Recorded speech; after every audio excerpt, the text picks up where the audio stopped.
DD214 Gaming Podcast is for mature audiences only. Any videos, music, or entertainment not originating from DD214 Gaming is used and covered under Section 107 of the Copyright Act of 1976, also known as fair use. Opinions expressed are our own and do not represent any DoD or U.S. government entities as a whole. This podcast is for entertainment purposes only. Viewer and listener discretion is advised. You are no longer alone now, because we have you.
Yo, what's Good happening? morning, everybody. What's happening? You feeling all right today? How are you guys doing? How are you guys doing? I'm still kind of suffering a little bit. I'm not gonna lie to you. Oh, it's from the fucking the Easter nuts in our mouth. Fucking Yeah. I'm still kind of like a my little. stomach. Yeah. Mm-hmm. Yeah, tell why don't you two fucking tell me how the fuck your guys' week was with that shit? Like I'm really curious to hear like how bad it was for you guys. You know, like you guys watched it. You guys know what happened. First off, it was one of the funniest things I've ever done in my life. One of the coolest things to ever do with one of the boys.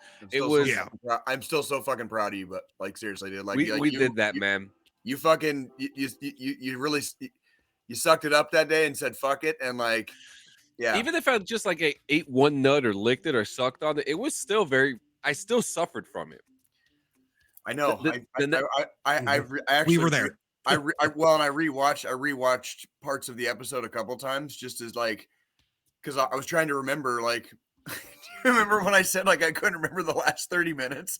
I still don't remember like that 30 minutes. Like I can watch it happening in real time on like, but I still like that shit like blacked me 30 out. minutes where you were like salivating all over the fucking place, looking like you died. Like dude, your soul had left your body with the fucking fifth nut. That was like so. Yeah, oh yeah. Is this where you told me I look like? Who'd you say like Drax? Like Drax. I mean, look at that. Look at you. Joe's sweating. Joe's sweating. You're hopping around like you just got shot in the ass with a fucking arrow. You know what I mean? Like it's like there was just abject suffering that day. You know what I mean? It was one of the. I've never suffered like that in my life before, but like the next day I shit that morning. Like it was like, bro,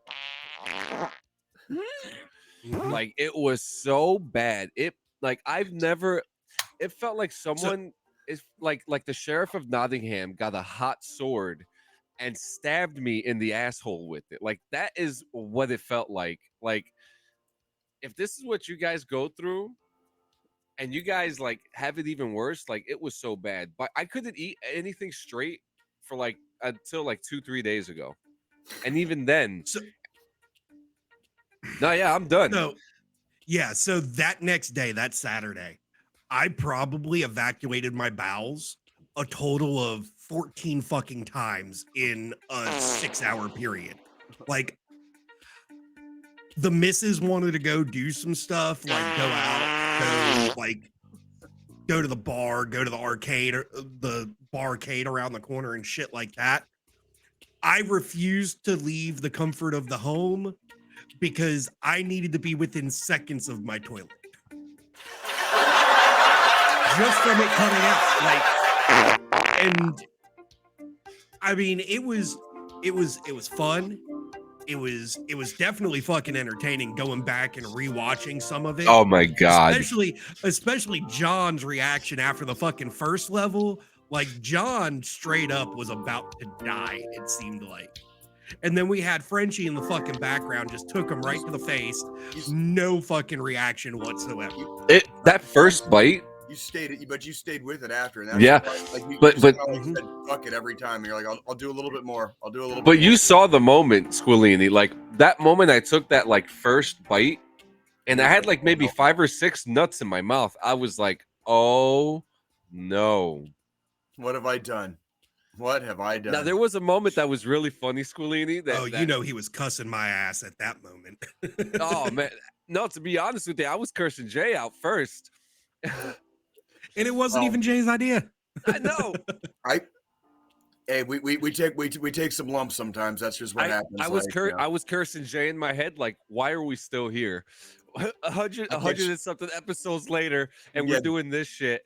Jay's catching strays because fucking this is like I'm not joking though. Like I'm not like no more hot belly shit. I'm not doing that again. No, but I will say, Squillini, honestly, thank you for bringing that up because it was fun. It was entertaining.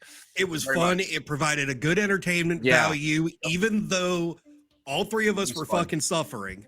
Oh, fucking suffering is like a very like understatement of the fucking year, bro. I don't want to like. I literally like lost like 30 minutes of my life, like because I fucking did that goddamn challenge, dude. Like it's again, you can see it happening in real time, but it ain't my brain anymore, dude. Like, cause it was abject suffering. Yeah. So I mean, and that's the thing. Like, you know, us as content creators, there's sometimes we're gonna do stupid shit like that. Right. Now, granted, I'm fully on board with you on this, Jay. No more hot belly shit. Yeah. Like getting too old. I'll go buy like pickled pig's feet. Yeah. I'll go eat a jar of pickled pig's feet or something on the show because it's not hot. It's not hot. It's just fucking pig's feet that are pickled. I'll do some stupid shit like that. You are not fit for this game. I'm not doing hot shit ever again. I think I'm getting just too long in the tooth, and I actually enjoy spicy food, so I don't want to ever ruin that by like fucking up my bowels to where like you know I'm not allowed to eat it anymore. You know what I mean? Shit like that. So it's like that challenge was what I would consider like a little extreme. That was like a little bit like, okay, the fucking chip challenge is kind of like a ha-ha. You know, watch his ears smoke for like 15 or 20 minutes. This one was like, it wasn't feeling like it for days after. It wasn't like smoke coming out of my ears. It was like there was a distinct like, this is just over the top for no good reason. Like these people, whoever made this challenge, are basically just like dickheads and taking people's money. Yeah, getting away with it. So I mean, even though after doing that last weekend, yesterday we were cooking out, doing some stuff, and I had this bright idea because I bought some Reaper pods, some dried Reaper pods. They're technically sold, so you can like use them to get the seeds out and grow your own Reapers, which I'm gonna do that with one or two of them. But I took one of the Reaper pods and I crushed it up in a pound of bison. And for me and the neighbor to have a fucking burger while we were in the middle of cooking and shit. Yeah. Do you made it halfway through my burger before I fucking couldn't do it anymore because shit. My body was literally like, no, we just did this fucking last week. What the fuck are you doing? Kind of thing. Why? Yeah. Now he fucking ate his and the other half of mine and just barely broke his. So I have a question. So when do you need to grow those in a specific season? I mean, I'm pretty sure I could probably do like an indoor greenhouse type Yeah. situation and do them inside. I'd love to do year something round. like that too. Yeah. Yeah, indoor greenhouse. Shut up, Jay. Hydroponics. You know, yeah, whatever, John. Yeah, I Whatever, mean, John. I could use hydroponics to do it year round. I'm still debating if I'm gonna do that. The neighbor, he took 2 of the pods from me and he put them into a jar of pickles and he's gonna let them soak for about a month in some pickles to get some of that spice. Because when he ate one of those bison, he ate his bison burger and then the other half of mine that I couldn't finish because my body was like, motherfucker, why? We just did this last week. Yeah. I need a break. And he barely broke a damn sweat. So like, No part shit. of me wants to buy the Death Nut Challenge and just give it to him to have him do it to see if he can handle that. I'm gonna say that would be unkind even to like your enemy. Like it was like I'm literally like I'm done with spicy challenges because of that shit. Like they went like a little too far in my opinion. Like that was like, I mean, that was psychological warfare. I say, it was too much. It was too much. I say we if we ever go to war with Russia, we tie Putin down and force him to eat the fucking Death Nut Challenge. Give him the whole box at once. Oh yeah, that's not Give him the whole box at once. That's what I'm here for. in his anus. Like freaking like it's all yeah, but that gets a whole nother you know thing. But no man, my shit was black for 5 days. Like my shit was black. Yours was black for 5 days. Mine was clear. You know, yeah, but do you know what black is indicative of? Like at some point, the fucking shit in your contained within your intestines had blood in it. You know what I mean? Mm-hmm. Like I do not recommend that challenge. They fucking overdid it. Like it was fucking stupid. Like it was like stupid. Like, you can see like when I took it to the face, but oh boy. Like, no, one of the funniest things to me was Jay. I gotta find it. Is Jay doing his? Oh yeah, just trying to fucking get it down. Yeah, that was the other thing. These like fucking. What's going on, Drew Davis? Hey man, make sure you check out last week's episode if you want to die. These sadistic Of laughter. Whoever came up with this challenge, like sadistic motherfuckers, they made these goddamn peanuts so fucking dry. So So by the time I got to like level 4 and like level 5 especially, like you can't chewing it, you're just masticating. It was just like it was slowly turning into more powder and it was already covered in fucking powder. Does that make sense? Mm-hmm. So like I was tilting my head back so that as I was chewing, shit was just like basically falling down my throat. I'm looking and like these motherfuckers, dude. Like so like I'm looking for it right now. I'm looking for it. There we go. Wait, you're ready? Here it is. Eating like a duck. Just eating like a duck. Like you know, like look at them go. Look at them go. Yeah. There you go. Because it was bad, and it was bad. Like it was bad right away. It was so bad. Like this was just abject suffering, dude, for no good goddamn reason, dude. Like I'm done with I'm done with torturing myself, dude. I can honestly say though, out of the 3 of us, I'm the only one that didn't puke. Yeah, I didn't puke. I was just spitting. I didn't. Are you sure? Because in that 30-minute period, it looked like you puked.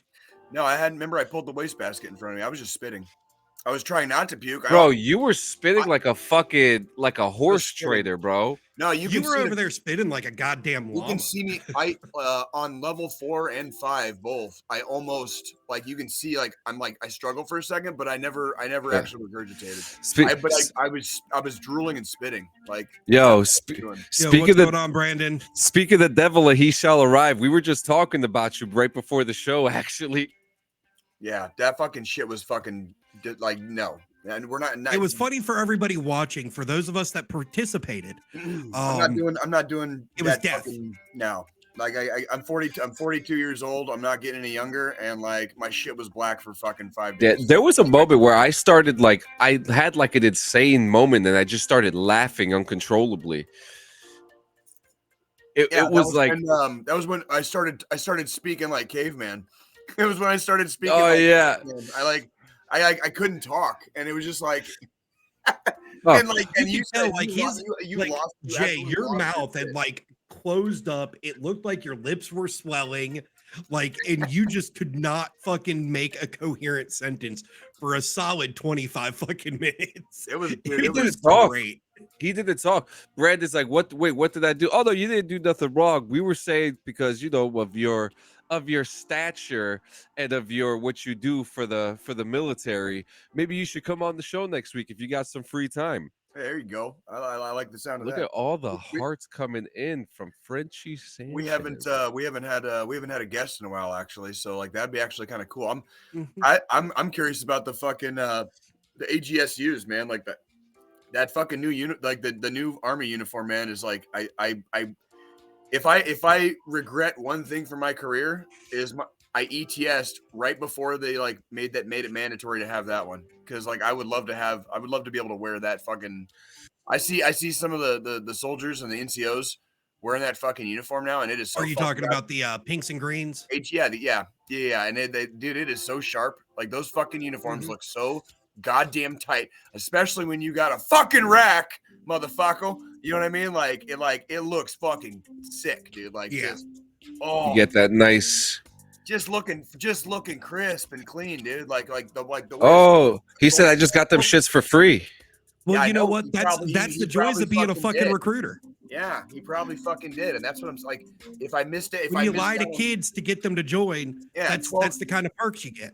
12 years goes quick, and if I missed one thing, I missed the pinks and greens, just like by about this much, and it was like, oh, but I wish I had a set. Oh, I wish I had a set, dude, they look sharp.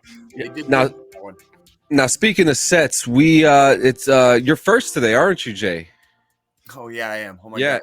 And then we got the roadhouse. Yeah, and we got the roadhouse later. But what you got for us in your beginning segment?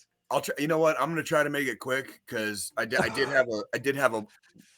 This week in review is going to be a little bit different for Jay. This week in review is like a life in review, so I'll try to make it quick. I was visited by multiple people from the Army this week, passing through Kansas City. Some staying, some doing like a turn and burn. I was visited by people from that I went to high school with. Okay, and like was able to just sit down and catch up for the last 20 years. You know what I mean? Over a delicious breakfast on the Kansas side, here in the KC Metro. And from my first deployment, one of our interpreters has been fighting very hard and struggling to get here for a long time. And this week he finally landed in the United States, and he is safe he's safe and so we're very happy, and oh, wrong button, I'm sorry. DJs, huh? I was going for this one. Yeah, that's a good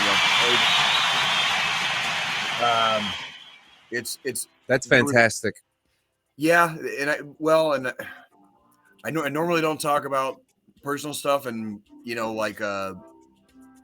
some of my emotional turmoil, but this week was a lot, and so I think I got overloaded, and I actually had a bad day because of it, immediately following some of this, and it was not anybody's fault, and I was probably just like overstimulated with everything. And in the meantime, while all this is going on, you know, this is after the stupid hot nut challenge or whatever.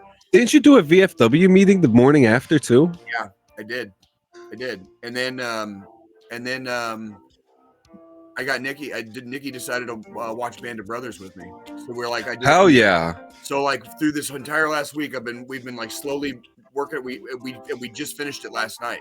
So like this entire like last week, from the Friday that we pre-recorded the episode to today being Sunday, about 10 or 11 days later, like has been a goddamn emotional roller coaster for me. And it's like I'm sitting here on a Sunday right now, like kind of like, did all this shit even like happen? Because it's like it's very much like a there was a lot of catharsis, put it that way. There was a lot of catharsis. Does that make sense? Yeah. Kind of like what we do on this show sometimes, and I apologize because I don't want to say a lot about it, but when we talk about the origins of this show and why we do this every week, and why a lot of the reason why we go live is to get a lot of stuff out sometimes, right? And that's I don't always get a chance to let my shit out the way I probably should, and so sometimes it comes out without me asking it to, right?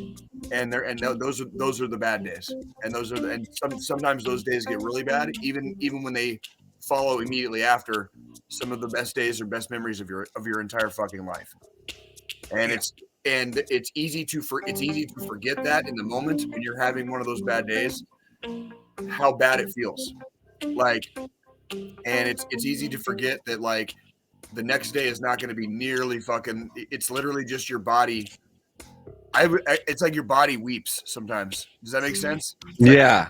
It ain't just your fucking eyes fucking leaking water. Okay, it's like your entire body is on fire and crying, right? And it's like I don't know how to describe that other than like that's kind of how I would describe it. And there's nothing wrong with it, and there's nothing whatever, but this was a fucking week for Jay. So, and I still worked. So so anywho, we'll talk about work later. That was kind of my week. Band of Brothers for my yearly like rewatching of like Band of Brothers, right? We got to go back and watch that Band of Brothers. John, can you volume down like maybe like 5? Right there. Perfect. Thank you. Yeah, we can talk about Band of Brothers maybe next week or whatever. It's like my yearly like rewatching of it or whatever. But Nikki had never seen it, so my beautiful girlfriend, got to finally see Band of Brothers and see what it's all about. And of course, the last two, we watched the last 2 episodes last night. And if you're familiar with the TV series, the last 2 episodes are kind of gut wrenching at times. And then if you haven't watched Band of Brothers, like highly recommend. It's a mini series on HBO. And if you want to see what our generation's Band of Brothers is like, watch Generation Kill on the same goddamn platform. So Joe, fucking that was my week. Fucking I'll turn it over to you. Fucking appreciate it, guys. I have to say, we are 23 minutes in and Jay spoke. That is a world record, ladies and gentlemen. So I'm fucking with. Did I talk Yeah, man, I'm fucking with you. Oh man, listen. If you didn't talk a lot, you wouldn't be a podcaster. So simple as that. So he's got a very valid point. It's catharsis, man. Like sometimes you just got to get there you go. Catharsis. I'm fucking with you, man. I know you ain't lying though. Sometimes like you and me have had many conversations over almost the last 3 years about like, okay, today you talked way too much. You know what I mean? Where it was like, and so I was like, yeah, I should probably if I could pull the reins in a little bit, So like I try to remind myself, especially when I get emotional, that I need to like immediately start pulling back, because it's like that's not quite what the podcast can be for that sometimes, but that's not what it's ultimately. I didn't think anyone could out-talk Jay until I met James C. Burns. Oh, dude, I love him so much, dude. Like that dude to this day, dude. Like I know if I ever see that dude like in an airport bar or like, like if he's flying to like coming to Kansas City, like me and him will just fucking pick up right where the fuck we left off. Like too fucking easy, dude. Yeah. Like, yeah, dude's like me and him would be like two peas in a pod. He's definitely on my list of sit down and have a fucking beer or two with. Like 100. It's going to be great conversation with Mr. Burns over a couple beers. Hell yeah. I wonder if we could like find a way to get him out to Kansas City and like just make it happen. When we go out there. Yeah. Like, hey. That time is coming, folks. It's coming. Anywho, so Joe, what you got, Joe? Joe, what do you got, dude? This time, the delay was John's fault more than yours, Jay. Yes, it was. So this week was a pretty uneventful-ish week. So I have started back trying to knock out or put together a schedule for my side content with my streaming and my video game content. Still trying to get it worked out to where I'm back 100% in the saddle on my personal shit. Sure. On that side. Good luck. I'm like 100% on personal shit. Like, when have we ever done that? Did you guys ever fucking like try to go to fucking CIF? Where they're like, you have Jesus, this, and you're like, oh, man.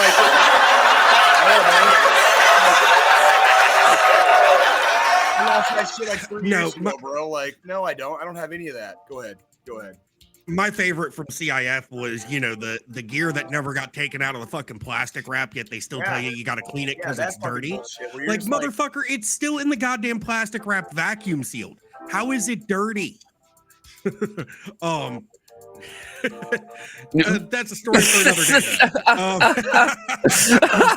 I'm trying to be quiet. Remember, I'm trying to be quiet. Like I'm So started back streaming. Actually doing currently on my channel over on Tech Guy Gaming over on Twitch. I'm doing. He's back, folks. He's back. Of God of War, the one that came out on the PS4. That game is the reason I bought a PS4 after my last deployment. I got God of War and Red Dead Redemption 2. So like, I'm working on a playthrough of that. Went and saw the Super Mario Bros. Movie last weekend. Actually, that was the only reason I left the house on Saturday. Tell us about it. How was it? You're scaring me. So at first, I was extremely upset that Mario didn't have the Italian voice and it just sounded like fucking Chris Pratt. But after watching the movie, I'm glad they didn't overdo the fake ass Italian accent. Jack Black as fucking Bowser, fucking hilarious. Pure Jack Black, like it was 100% Jack Black. Charlie Day as Luigi, you can tell it was. Black. It's kind of hard not to know. Like, yeah, he was in an episode of the Mandalorian, right? Which we're going to talk about later. Exactly. Like, that's right. Yeah, because we didn't get that part either. I kind of find that funny that the Super Mario Bros. Movie releases on Thursday, and he was on that Wednesday episode before on Mandalorian. He was on that fucking episode. But it's Jack Black. I mean, Jesus Christ, the guy, in my opinion, is a fucking legend. He's one of those musicians / actors that you never really know what to expect. That you really don't know what to expect out of whatever project he's in. Well, I would slight disagree on that one because I know exactly what to expect from Jack Black because it's like the dude's he plays the same character in every fucking thing he does. Yeah. So like, but you know my favorite Jack Black fucking role was? You remember in The Jackal when he got his fucking arm blown off by Bruce Willis from like a mile away? That was my favorite Jack Black character. That was my favorite character. Now, move in front of the car before you bleed out. That was like, good job, Jack. Good job, Jack. That was now with the movie. I will say there were a lot of nostalgic nods to retro gaming and Mario as a whole. Right on. At one point, there's a point where it's a nod to Luigi's Mansion. In the real world, so in actual New York City, where Mario and Luigi are from, the pizzeria is called Punch Out Pizzeria. One of the guys in the pizzeria is playing the original Jumpman arcade machine, and it is actually Jumpman that's playing the fucking arcade machine. And who's he played by? I don't remember the actor that's playing him. The actor who plays the voice actor who does Jumpman is the original Super Mario voice actor. Jesus Christ, that's freaking cool, dude. In So, that scene. there was a lot of little nostalgic nods. You guys are fucking nerds, but I love it, and this is why I love it. Someone's got to do it for this show, Jay. The fucking passion. That's what keeps me coming back too. Like I'm like, I mean, passion, and you know what I mean? It was definitely interesting because there was nods to other Mario games. There was a Mario Kart entire fucking montage in it. Sounds fun. Well, in essence, you could say that the whole game was in the movie.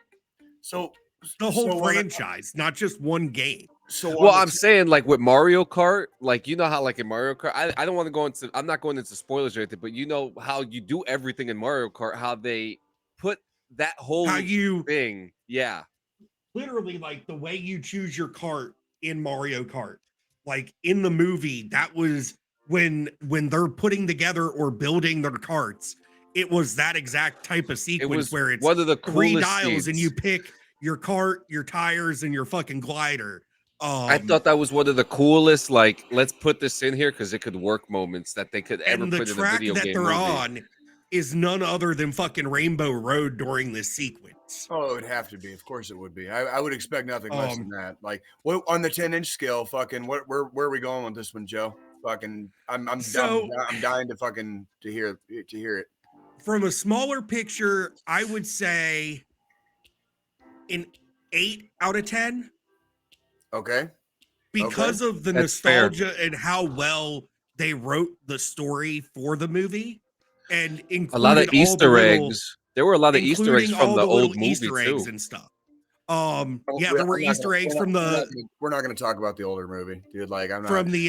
No, we won't. But of course not. But what I'm trying to say is that if you watch the Super Mario movie now, there's a lot of there's a couple like shot by shot scenes that look exactly the same. So I wouldn't wish people watching the old Mario Brothers movie freaking on it's same as the Death Nut challenge about like that's there's no need for you to abjectly suffer. Do not watch the old Mario Brothers movie. Like so I'll say suffer. 8 out of 10 for the movie itself. Now, the thing I liked with this is they did open it up to do a Nintendo Cinematic Universe. They did. Boring. I think it could work. It could work better than a lot of these live action cinematic universes like DC and fucking Marvel. Is there a DC universe? Like are you like there is no DC universe? They keep fucking falling flat like a hockey puck, bro. If Mike Tyson doesn't do Punch Out the movie, I'm not watching it. Dude, there is not going to fuck these cinematic universes. Fuck you, corporate suckers of Satan's cock, sucking the tit of fucking like capitalism, dude. You guys fucking suck and you ruin everything. Fucking stop. What fucking cinematic universe? Fuck no. That shit fucking ruined Marvel. That shit ruined Marvel. That's half the reason I'm watching the stupid ass fucking Marvel movies or TV shows. They fucking ruin everything. I fucked up by saying cinematic universe, didn't I? Yeah. Triggered. Why is everything got to be a fucking like? Can we milk some more out of the tit? Can we milk some more out of the tit? Like, why is it all got to be like that? So with the movie though, they did go ahead and set up for a second one because of the after credit scenes. So in the end credits, there's there's an end credit scene and then there's an after, and in that we see an egg hatch and Yoshi appears. So of course, we had an entire fucking Mario movie and Yoshi didn't make an appearance at all.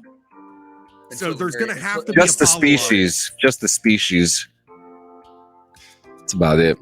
But still fun. John, Yeah, it was a fun movie. John, I did see it actually. I saw it Easter Sunday.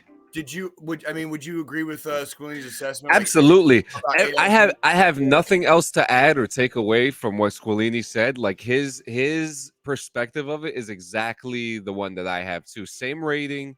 It was actually fun to watch. Cool.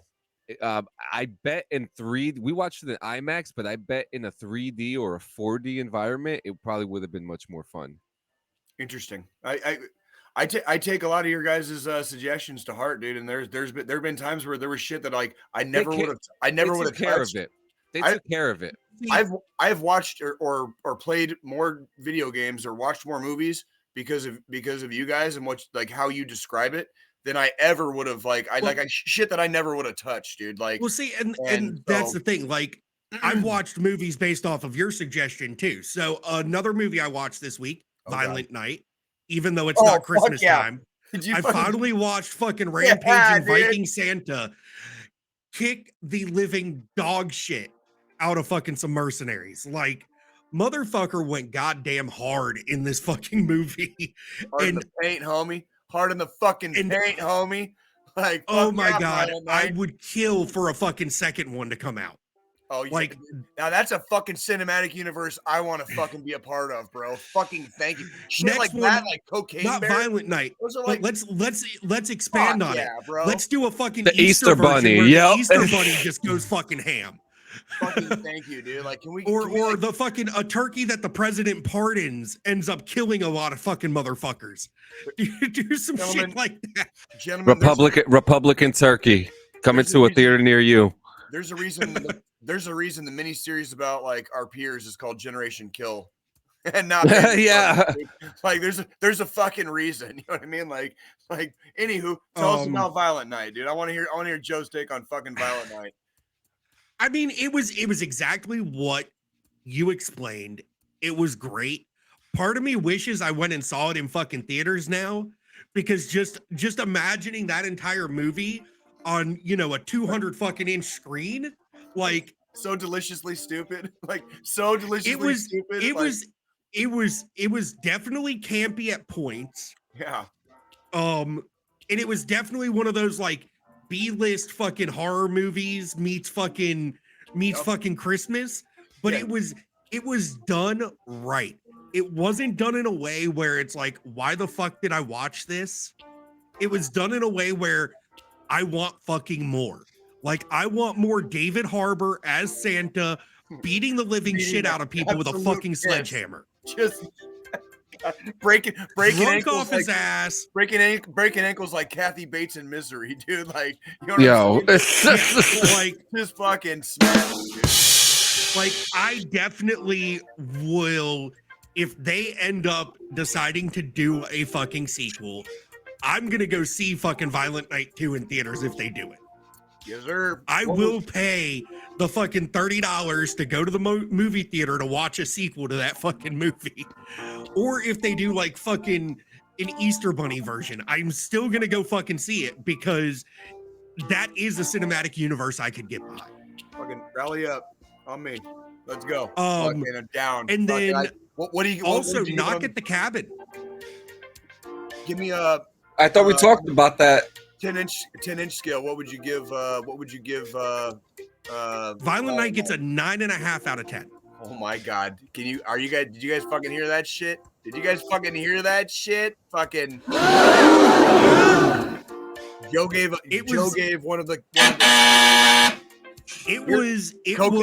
Cocaine Bear's in the same boat too with me. Cocaine Bear's in the same boat. I've still yet to finish watching Cocaine Bear. It's the same. It's a fucking same shit. Just like the craziest fucking story you can imagine, but it's fun to fucking watch. And the more it was definitely, it had me on the edge of my seat. Every time he would kill somebody, and then there'd go into these sequences of like in betweens while he's like running around trying to figure out how he's gonna make his next move. It's Die Hard Santa Claus. It's like Yeah. Die Hard with Santa Claus, dude. Like, Violent Night. And then the nod to fucking Home Alone with the little girl in the fucking attic, and old dude was like, "You think I'm gonna fall for this?" When he sees the fucking the screw sticking out of the step, but he doesn't notice that the very first step she had fucking sliced just enough to where the second he stepped on it, he's gonna fucking take his ass out. Like, I was hurting for old dude when that fucking screw went through his fucking through his chin. Ooh. See some pretty nasty stuff sometimes, man. Like, you know, like. But My it's God. it's definitely on my, like, now that's like gonna be a Christmas tradition to rewatch that fucking movie. Violent Night. I agree wholeheartedly. Like, I did, like, no shame in my game, dude. Like, They I literally I took my kids to watch that in the theater, and like, you know what? Yeah. Like, people can say what they want about that. I'll say that fucking, like, we you know, our family is not a traditional regular family. We like my kids had to grow up with me being in the army, and like and that's kind of how we roll, and like, so like they're gonna remember that probably for the rest of their lives, because we are probably gonna make this like a Christmas, like, this is a movie we're gonna watch every year. See, I agree. that's the thing, Jay. Like you even said, they took concepts of fucking Die Hard and made it an official fucking Christmas movie. Yeah, even dude. though in my book, Die Hard is a fucking Christmas movie. Die Hard I is a don't Christmas give a shit movie. what So- fucking oh, Bruce no. Willis says. No, Joe. Fucking anybody that argues with you that Die Hard isn't a Christmas movie, fucking like He's an idiot. beyond. I'm going that far. Like Die Hard is a Christmas movie. Like, It has everything that a Christmas movie has: Christmas parties, somebody trying to make it home to their If that- family. Christmas If that's- songs. If that's the point, that songs. they could do this. Yeah, Walk out the fucking door. the fuck out. Like, yeah, no. Like, Um, Die Hard is a Christmas movie. It is every So it's every bit as much of a Christmas movie as a Christmas story. I'll say that. It is a Christmas movie. Like, beyond. Go ahead, Joe. Any- Definitely that movie was good. Super Mario was good. Outside of that, I mean, I didn't really do a lot more. I've been catching up on Picard. I'm all the way caught up now. Now it's just every week as they release the new episode on Wednesday, I watch it. And are you still enjoying it? yes. So this last episode, this is a bit of a spoiler warning for anybody that isn't watching it. So if we can throw spoiler warning up there, guys, somebody that's got text control. Do your job, Jay. My job. Do your motherfucking job. There, I got it. Wow. I got it. Wow. I love how I got roped into being the producer all of a sudden. Like, that's funny. Like my non-tech ass. Like, So like, it's, you know, the season started out, first episode of this season was called The Next Generation. And, you know, okay, so what? It's Picard. Now, the whole season they've been kind of battling the odds. They're, you know, the changelings are back. They're trying to take over. They've infiltrated Star Command or Starfleet. didn't that happen? Well, this last episode, Didn't that shit happen in Deep Space Nine already? the Deep Space Nine covered like the Changeling War, where finally Starfleet and the Changelings made a pact kind of thing. I have to pee. I'll be back. And they ended the whole fucking war going on that was going on at the time. So changelings are back. They've infiltrated Starfleet. This last episode, though, we found out why. The changelings were working with the fucking Borgs. Yeah, because the fucking Borg can't fucking beat what's that species called that like fucks the Borg up? Like there's like one species that like the Borg like cannot like they absolutely like thrash. Oh, but see, here's the kicker. So obviously, anybody that has Star Trek knowledge remembers Next Generation and then the movies following, how Picard became assimilated and then became unassimilated and all that jazz. Yeah, best of both worlds, part 1 and 2. Fucking season finale of fucking of season 3 and fucking season premiere of fucking season 4. Star Trek: The Next Generation. You're welcome. Yep. So it's come out that Picard in his blood still has Borg in him. Well, the changelings have gotten a hold of this and they integrated it into the teleporters. So now anybody that's been teleported on or off of a fucking vessel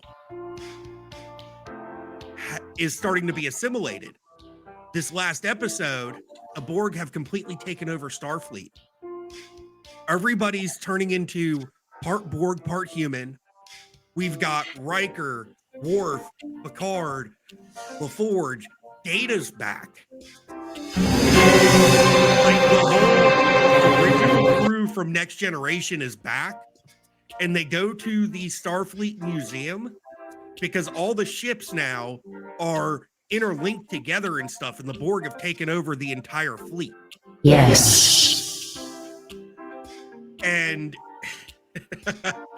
and so the old crew has now gone to the Starfleet Museum, which LaForge is over now in this time frame. He has completely renovated and fixed up the Enterprise D. D. Because it's one of D from actual Next Generation, like Picard's ship. Didn't that shit crash and like explode in Generations or some shit? Like what the fuck? No, they had to separate the saucer. I remember that, and the saucer crashed and they on ended a up. planet. So Starfleet recovered. What the fuck? Starfleet ended up recovering the parts. Now they put it back together, and now the old crew is piloting the D to try to take out the Borg after they just took over the entire fucking fleet.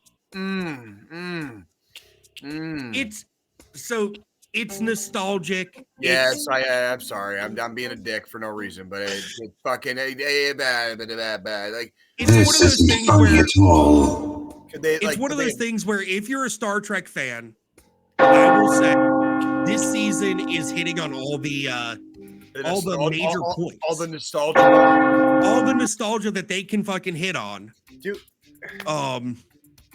God, do you guys not see why I get jaded about this shit? Like, do you guys not see? Like, because I try not to be jaded about. I like nostalgia too. I don't like fucking nostalgia like slapping me in the fucking face, like forcefully. You know, like a fucking like a college frat house rapist. You know what I mean? Like fucking. The way I look at it is that hard, bro.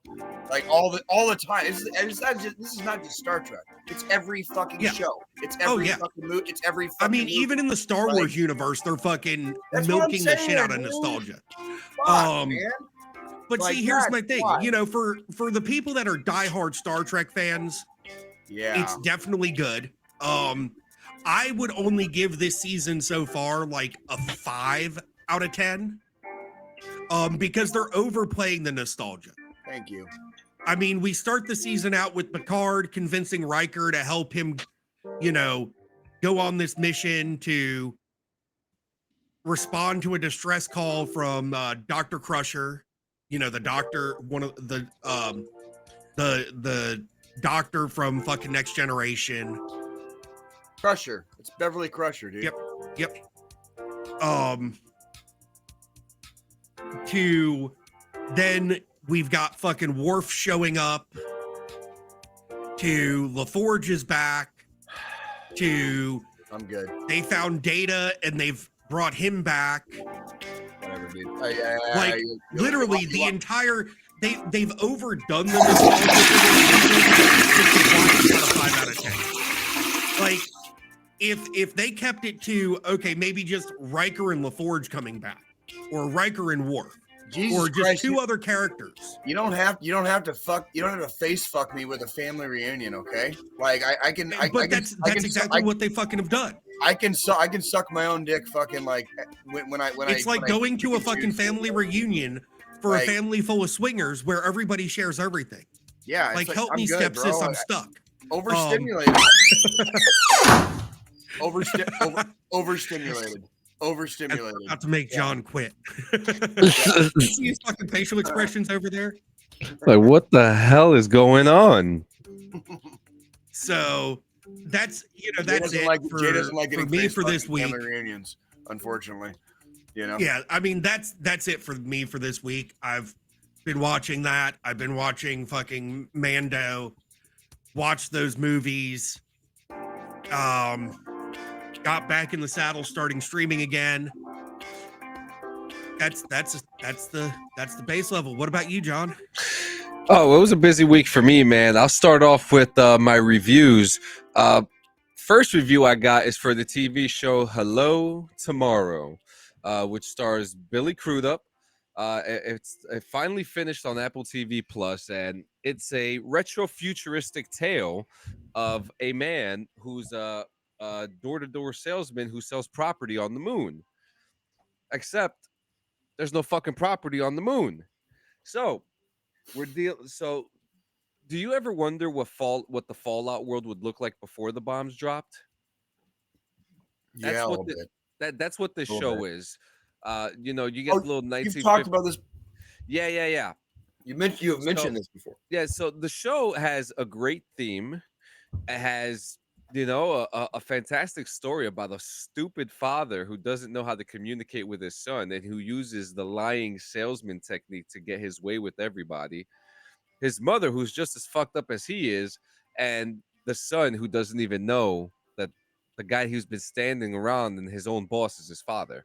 So there's a lot going on in this story.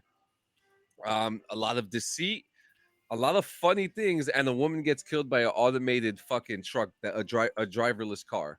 So there's a big, and that's a major plot line of the story too. This woman who gets killed by this minivan being controlled by nobody, by an unmanned car. Uh, I'm going to give the show Bots Will Kill You. I'm going to give this show an 8 out of 10. Okay. What would make it better?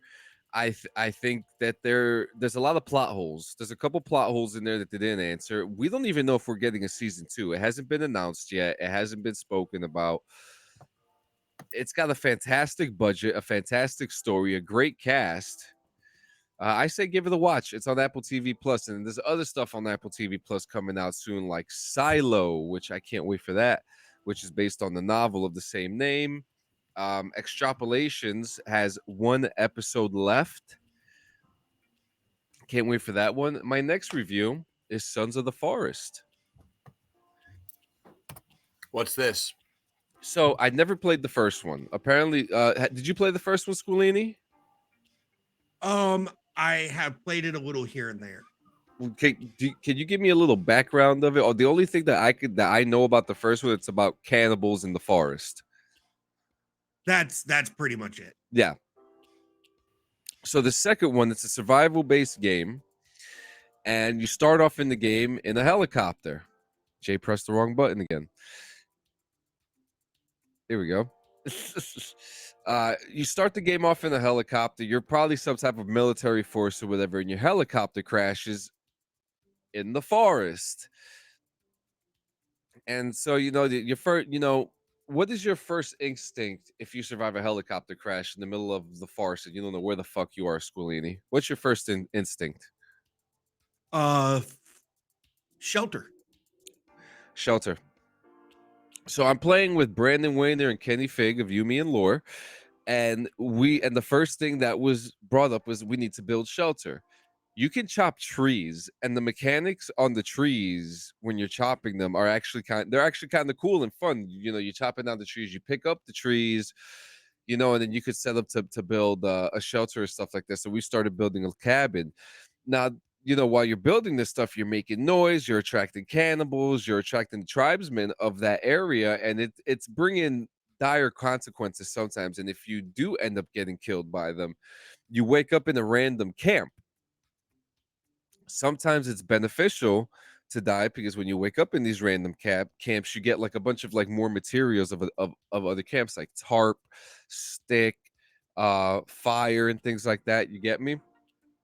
Mm-hmm. So you're just trying to survive. You have weapons. You could actually craft weapons. One of the coolest things that I've noticed about the game too is that you are given a rucksack, right? and the rucksack opens up and it opens up and you have like all these materials, so you could actually choose which materials to use to, you know, to craft your items. You could craft hatchets, hammers. At one point, you make campfires. You could pretty much do it all in this game. And from what I understand, you could like just build out the whole map. You know, Yeah. enemies are random and fucking scary as hell. You don't know what to expect from them, and to be honest with you, there are times when like you're building your camp, and you put your foot down and you turn around, and next thing you know, oh shit, there's a cannibal fucking eating me. You do lose your ship, but when you wake up in the new respawn camp, you could get your bag back.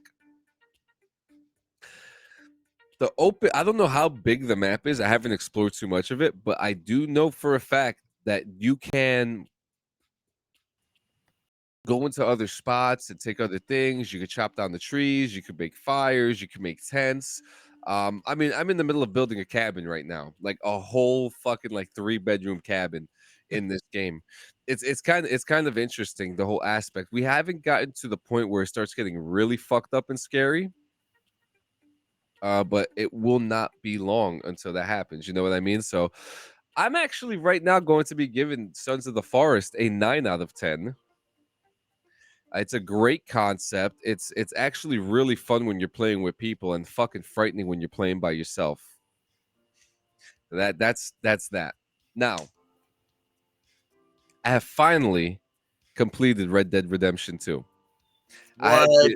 Oh, hold on. I want you to fucking repeat that goddamn fucking sentence. Like, say that slow. For us slow people.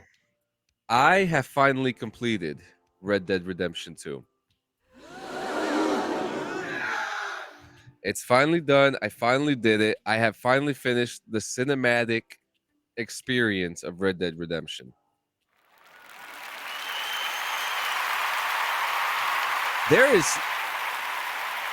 I'm not gonna. Now this I gotta hear. Yeah. This I gotta hear. I mean, what do I start off with? Graphics, right? I'll do story last. Graphics. I've never played a game, and I played this on PC on ultra graphics. And I've never played a game before where I look at the fucking grass and the trees and like they're moving out of sync and in sync, if that makes sense. Like everything just looks kind of like when you take a fucking really good hit of acid.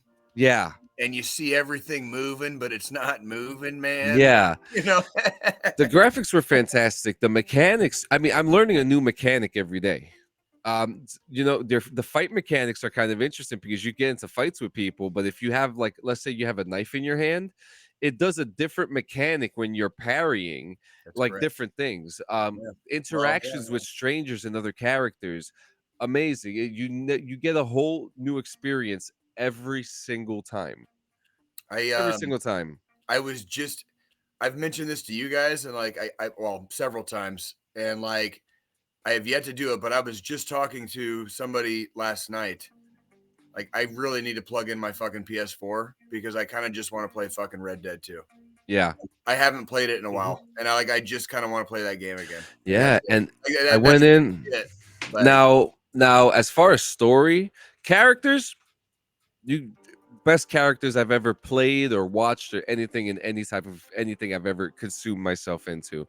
Okay. And I could already think of a fan cast in my head of what would make the perfect cast for this, but that's a whole nother episode.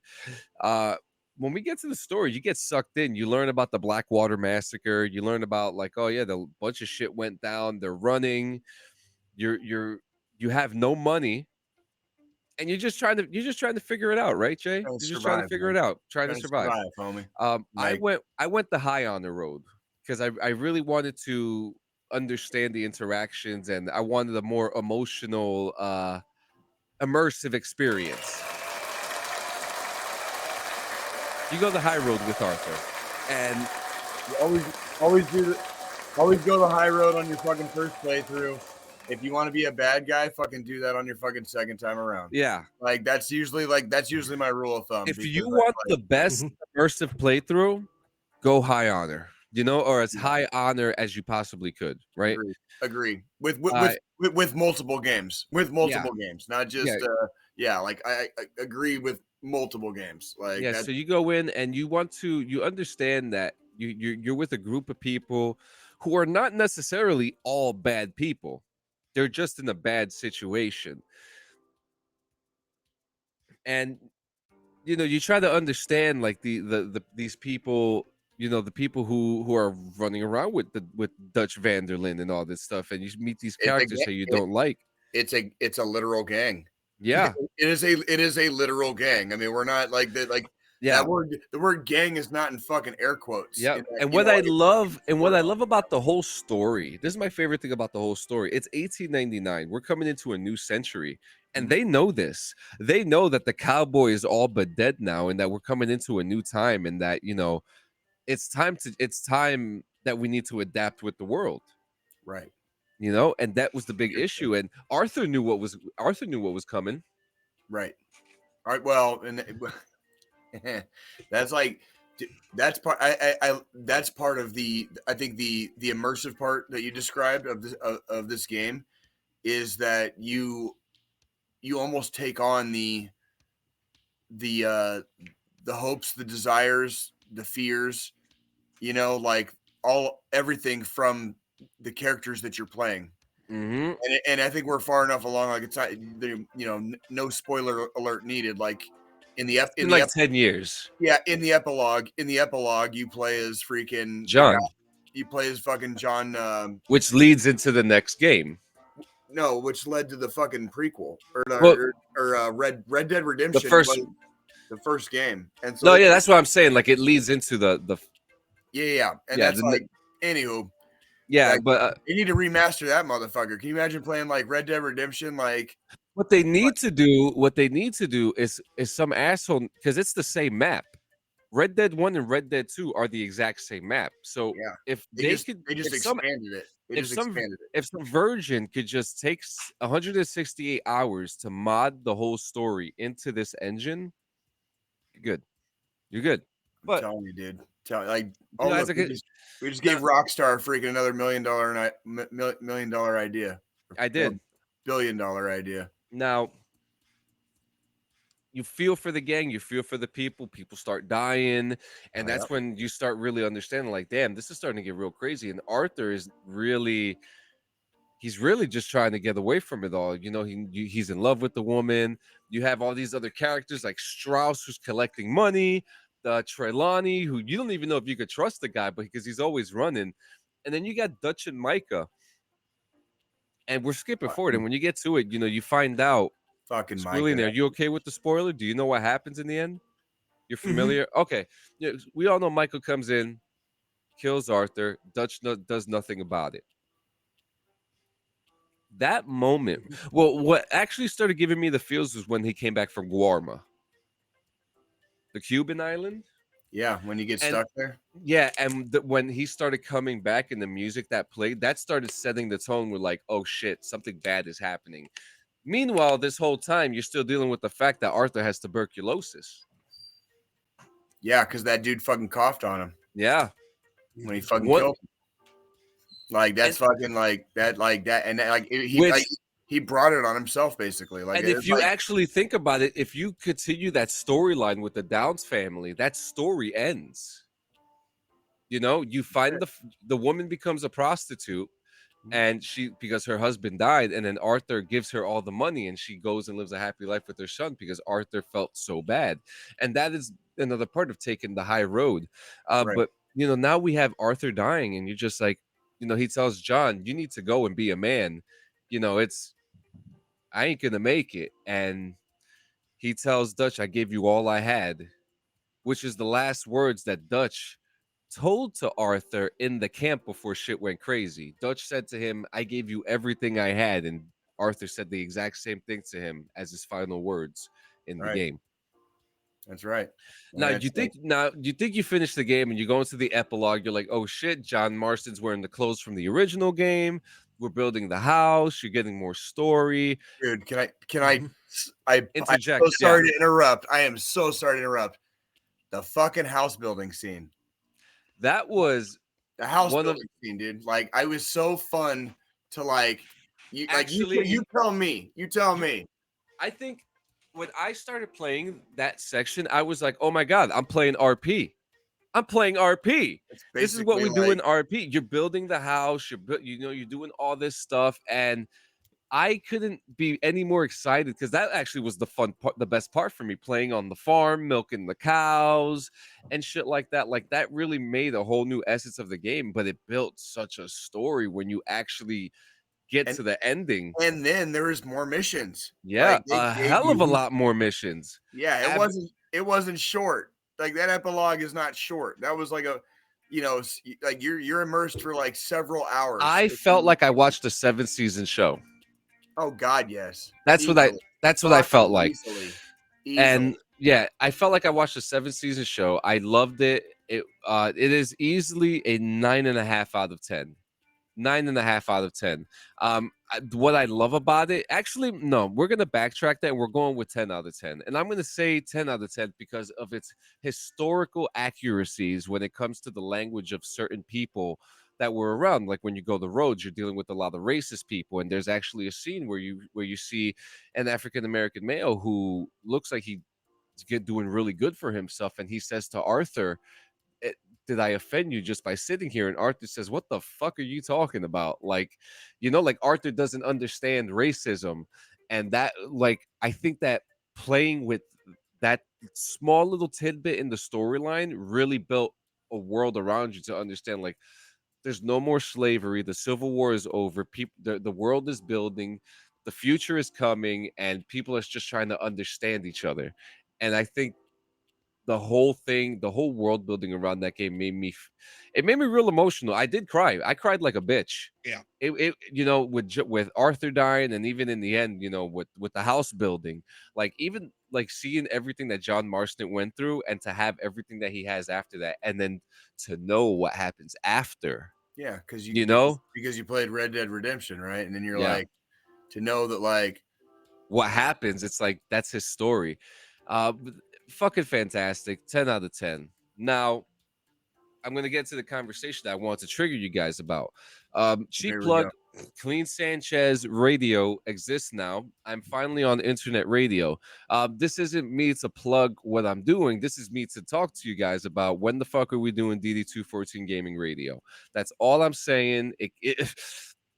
I think there, I think that can definitely be a thing. Yeah, now there are a lot of things that we do need to talk about it. Like you do need you need an iOS. You need either an iPad or an iPhone to use it. And that's right now. That's just right now because this app just came out, I want to say a couple months ago. It's less than a year old. It's huge. They're big names on it. And you remember what we talked about, how we just wanted to just talk and play our own music. Well, you could do this with On Amp, and this is not an affiliation. This is not a commercial. This is to let people know you want to be your own radio DJ. It's time to bring DD214 Gaming into that space. I think that might be a very interesting side project. Yeah, That might be a very, very interesting side project, and I think that would be fun to play around with a little bit. But you have to fucking have an Apple product, really? Only because am I gonna have to go like beat up a homeless person and like roll them? Freaking, like, it's actually funny that you said you have to beat up a homeless person for an iPhone because homeless people have homeless people have iPhones. I don't beat up. Are we wrong? I don't beat up homeless people. No, you don't. No, we know. No, but dude. What a terrible joke, dude. That was dark. No, but wait a minute. Like they do have iPhones. That's the thing. Like if you go, I'm telling you, you go to New York City and you see like they're asking for change, but they have a fucking iPhone in their hand. Like it's a thing. I don't necessarily judge that. Like, no, I don't. Oh no, I'm not judging that at all. I'm just saying it's a thing. I'm for sure. Well, I mean, in the grand scheme of things, like you pretty much have to own a cell phone. To exist in today's world. So like it doesn't. Yeah, like you probably go homeless before you lose your cell phone, right? So like that's kind of like. Yeah, exactly. Makes Makes sense. Yeah. So the whole thing in this is that the app is called On Amp, and we can play any music that we want. You know what I mean? And we could. How are they getting around that with like DMCA and stuff like that? Think about. So let's think Is about it like monetized? Is it monetized? it can be monetized. How? Fucking how? Then how the fuck? We need the viewership. We need the Oh my fans to come fucking- in. That's it. That's Oh just my how that fucking works. God, dude. Here's how. I'm looking at it right now, John. Let's go, Jay Scolini. and John. Please explain it to You me. want to like know I'm a who fucking owns child, this 'cause- product? You Oh, want to I know who already- owns this fucking I product? already know who owns it. Yeah, tell him. No, Tell him. John. Amazon. So Amazon, Yep. because they have the licensing for all this music through Amazon Music, that's how you get away with it. There you go, Jay. I hate this fucking world, dude. It is Amazon product. I hope this entire fucking world burns down, dude. But I'm down to fucking do a side project. I hope this entire fucking world burns down, dude. Like Jesus. Yeah, and you don't even need. I mean, it would be behoove of you to have headphones and with a microphone on it, but you don't need it. Like the main talk about this I want to bring up is that this is a brand new technology that guys like us could take advantage of, because now we can vibe out and talk, listen to our own music, you know, Fair. and fair, you know, fair on that. yeah. And I Now, mean, also fair that this wouldn't be the fucking first giant dick I've had to fucking suck in yeah. my life. Now, I will say, whatever. now the people that we run our podcast under, Anchor, that's how they're not Anchor anymore. They're Spotify for podcasters. That's how they started. It used to be a solely mobile app, and it expanded into web based. So this could be a thing. You know what I mean? This could definitely be something that could happen. I would love. There is no military veteran radio on AMP right now, none. And Well, and the upside to it, if we did like DD 214 radio, yeah, it wouldn't be. I wouldn't even necessarily say we all have to sit together and do it. We could pick a day and each of us kind of do a show.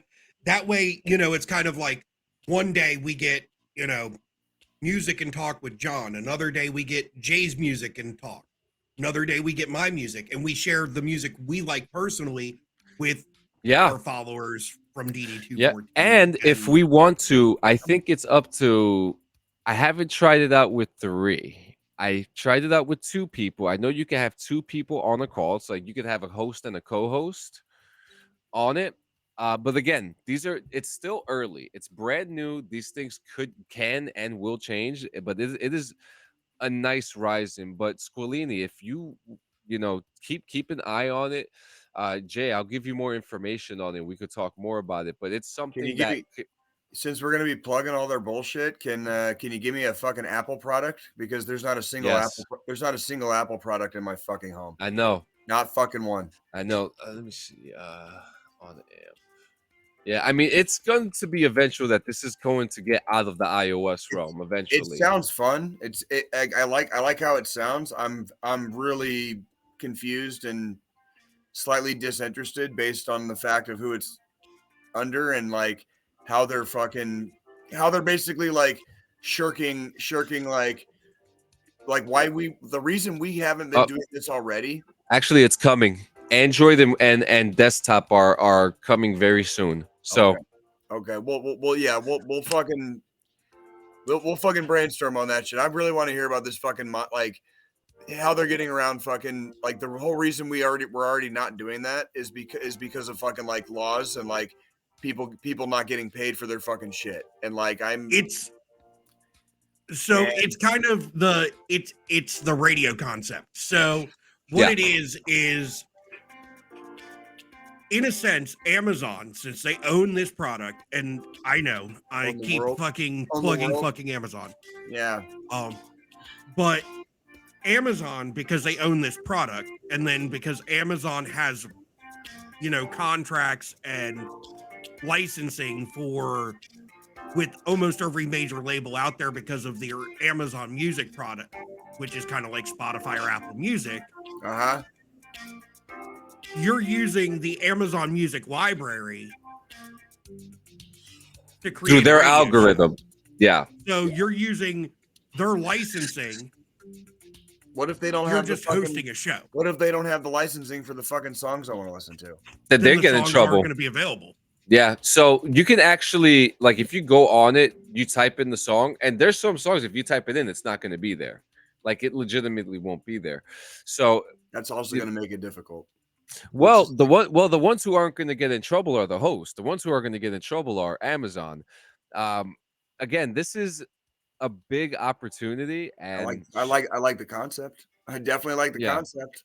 yeah. So I mean, we're but it is coming to Android and desktop. So Jay, we'll keep you posted on that, so we could do some DD214 radio.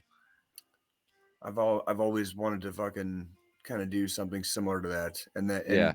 I have only been stymied by actual fucking laws and regulations that have been in existence for fucking decades. So like, it's one of those things where like, Now, right, Jay. if we finally got a workaround, let's fucking make it work around then. Now, Jay. Now, for those who aren't on iOS right now, you can actually listen to it. So, would you be opposed to me and Squillini testing this out one day? We'll send you a link to listen.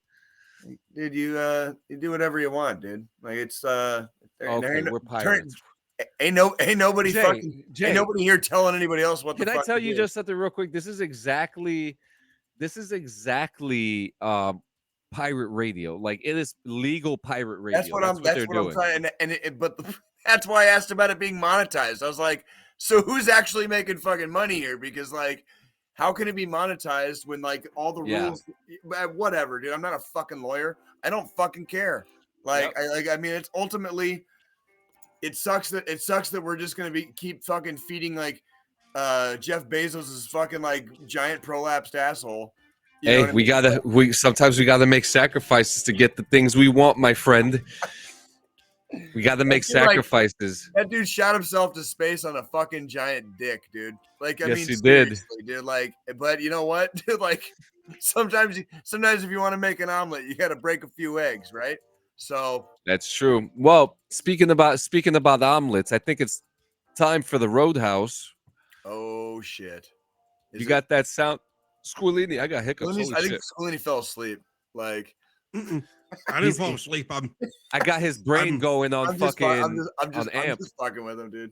I'm just fucking with him. Yeah, I'm researching. Squillini likes it. Squillini, but Jay, I'm telling you, this could be once this thing comes to browser. I believe we're gonna have some fun.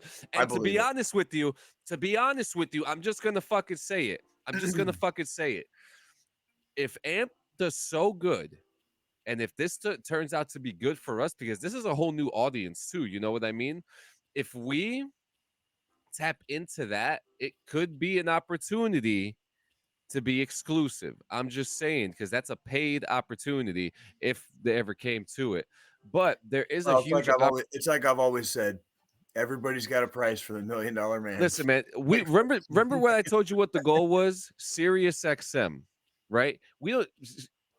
If AMP kicks off, Sirius XM is going to have a crazy competitor with this type of radio.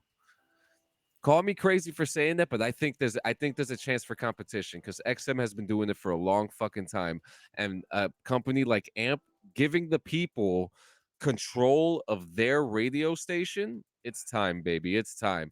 Let's go into the Roadhouse, and then we got the retro game of the week. Let's do it.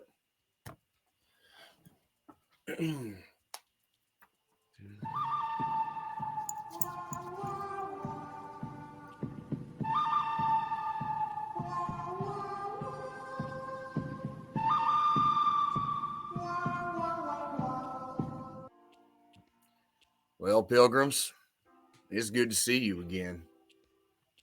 Hope you have had a good week.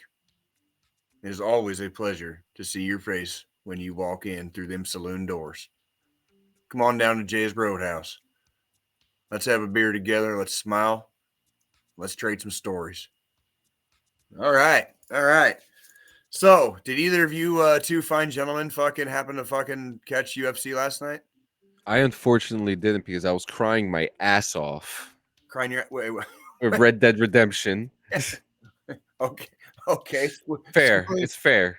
Fair. Squiddy, how about you? No, I was busy with the, hanging out and cooking out with the neighbors and shit. So good. No, that's okay. Those are all good. that's good vibes, man, on both accounts, right? Like even if you happen to be shedding some happy sad tears, you know what I mean, like combined, because that's what Red Dead Redemption does to you, right? But no, yesterday I had the opportunity to work at the T-Mobile Arena in downtown Kansas City for UFC Fight Night, and in keeping with freaking like fine J Roadhouse tradition, I didn't ask for a specific place to be stationed or whatever, but I happened to be placed on a. I have to be a little bit careful with like operational security on this one, you know what I mean? But it's like, let's just call it like the back door, and there's like a place where people still have to come through a metal detector and all that stuff, but it's where like the people come through the back door. Does that make sense, John? So like pretty much the honchos, the fighters on the card, you know, they're executives, announcers, their people, and their people, all the flim flam. Yeah, and the flim flam was on display, and it was like it was one of the most fun probably shifts I've ever worked doing security, because like part of the reason I picked up this particular show, the UFC Fight Night Kansas City, was just because I had never had the opportunity to work a UFC. Like there are certain security jobs I won't do, and I'm not joking when I say that. I stay away from certain shows, certain venues, you know, X, Y, and Z. Like I'm very fortunate in my life that I get to kind of choose, you know, when and how I do what I do. Does that make sense, John? And absolutely. Working a UFC, like I didn't have like, you know, any high expectations or anything. I've worked at the venue before. I think I did Morgan Wallen last year. You remember that one when I did the? I do. You were actually very excited about that one. That one was a good one, and same venue. And anywho, so this particular time I just ended up like being the guy that, you know, passed people through security. And there were some people, and they were somebody's, right? So it was a lot of fun. I'm not a huge fan of name dropping on this show. I'm not a huge fan of like you know, it's really easy to over exaggerate when people are just people. You know what I mean? So Jay's Roadhouse this week is going to be a little subdued, but suffice to say, if they were probably like on TV in any regard last night, if you watched the ESPN like casts, if they were shown on TV, like they probably came through where your old pal and friendly neighborhood Jay just happened to get freaking like stationed for the evening. So cheers to the UFC. I know they put on a hell of a show last night. Their production level is off the charts. Still wish they would pay their fighters a little bit more, like, and not afraid to say that on the air, right, John? I don't think any of them are afraid to say it either. Dude, it's getting. Ngannou's gone, bro. I saw people. Hey Ben, I saw people not just coming in but going out, and people. There were a couple of people that went out, or there were a couple of people that went out on stretchers. I saw winners of fights with abjectly horrific fucking injuries where it's like, dude, I don't want to walk on your leg when you're 50 and I've got fucking 12 years in the army and fucking like and being in the infantry under my belt. You know what I mean? Like I don't want to walk on that dude's fucking knees someday. And I already know how horrifically bad I probably fucked my body up. You know what I'm saying? Yeah. Like, and for what they're getting paid, and we don't have to make it a political statement because we already talked shit about billionaires once on today's episode. So Jay's gonna try to keep it slightly subdued today with my hatred of corporations and fucking billionaires. But keyword slightly, guys. Slightly. Everybody was polite. The people. Pretty much everybody that came through was humble. I think I only pissed off like one or two people maybe, but if I'm pissing you off in security guard J mode, like it probably means you're the asshole. Does that make sense? Yeah. Like you're there to do your job. even beyond that, like I'm overly polite, and I can assure you I do my job very, very well. Like, and I'm very professional. I've been dealing with people for a long time. I have a lot of background in customer service growing up in Tucson, Arizona. So even before I was digging ditches for $8 an hour in construction, I worked a couple years at a gas station. Fucking Kinkos. You guys remember fucking Kinkos? Like, where the fuck did those things go, right? We kind of don't exist anymore. Kind of don't. You know why? Corporate greed. Anywho, that's Jay's Roadhouse for the week. I hope it was good. If we're lucky, we might have another Roadhouse next week. I am slated to work again this week, probably a couple of Royals games. So if you're in the Kansas City area, like come on out to the games, fucking Monday, Tuesday, Wednesday. Maybe I'll see you out there. So yeah, you guys. I love it. Enjoy it. Yeah. Fantastic. Well, now we're about to do the retro game of the week, and then we're going to talk about some Mandalorian. Fuck yeah, Mando. This is the way. All right, we'll be right back after this. What's going on, guys? You already know it's that time again. That time for that retro game of the week. You guys enjoy that while I decide which build I'm gonna dig into this week. Peace out.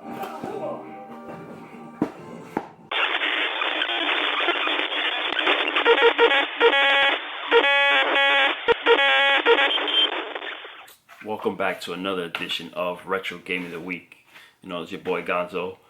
This week we're taking it really back before even my time, but because it has such a sentimental value to me, is why I chose this game. We're gonna go with Smurf on a ColecoVision. For my OGs, you probably remember this. It was around the time of Atari, ColecoVision, and television. It's kind of the growing era of video games.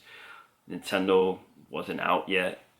Probably needed about 2-3 years before it dropped.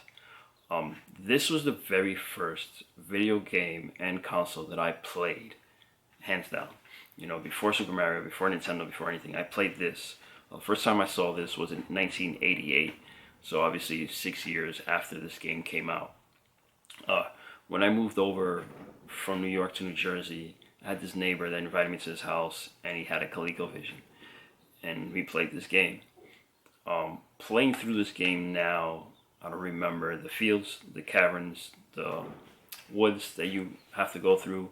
I remember specifically the last part of the level or the game, which was Gargamel's Castle. Backtracked last year, or not last year, the year before, this video game store in Brooklyn made a post. They were just showing off merch that somebody had traded in and they were selling. It was a TV with this playing on it. I immediately remembered, wow, that's what I first played. Made the contact, DM, communication, and bought the ColecoVision.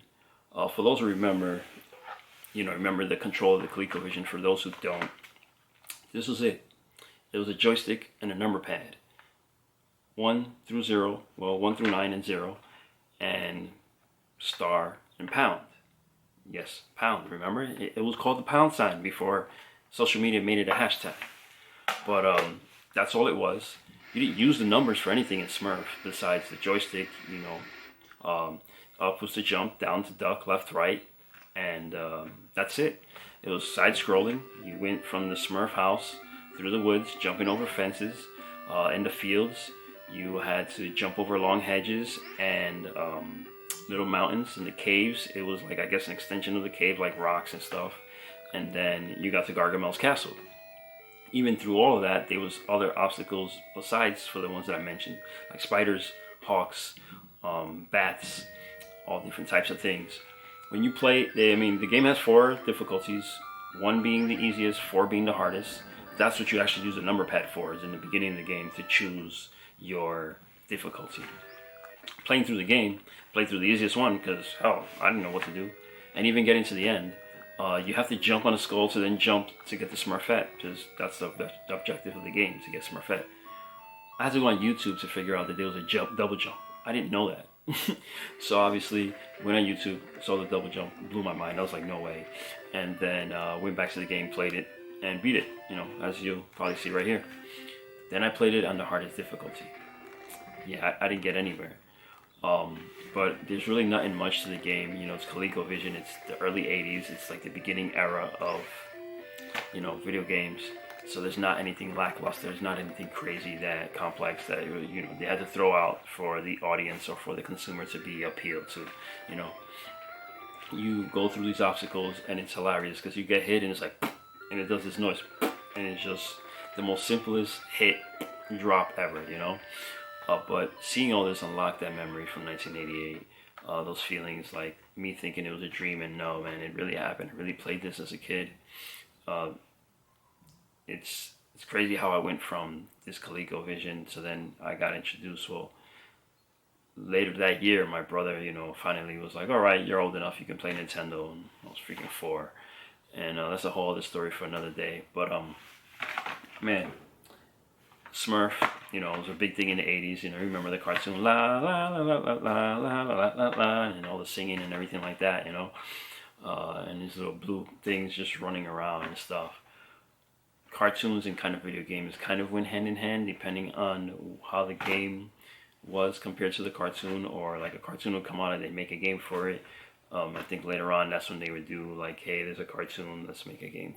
Not a make. There's a game, let's make a cartoon or movie for it, type of thing. But for my OGs, hopefully I unlocked some memories. Basically I'm gonna say for my '70s babies, because if you were an '80s baby, you didn't see this. I'm an '80s baby, I didn't see it. So like I was like 4 or 5. '70s babies, if there's any '60s babies out there, you're basically '70s babies and '80s kids and the '90s teens or '80s teens kind of thing, But hope you enjoy this week's game. Remember, thumbs up, thumbs down, criticize, critique, middle fingers, curse us out, whatever the hell you would like to say about this video. Oh, your editing sucks. Oh, you should have retaken it. I'm doing this like it's live. One take and it's over. Remember, follow DD214 Gaming as well as Gonzo Gone Gaming on YouTube and other social media outlets. No end clip, or maybe, yeah, I'll probably show you a little bit of what I did with the double jump to the skull. But take care, guys. See you next time.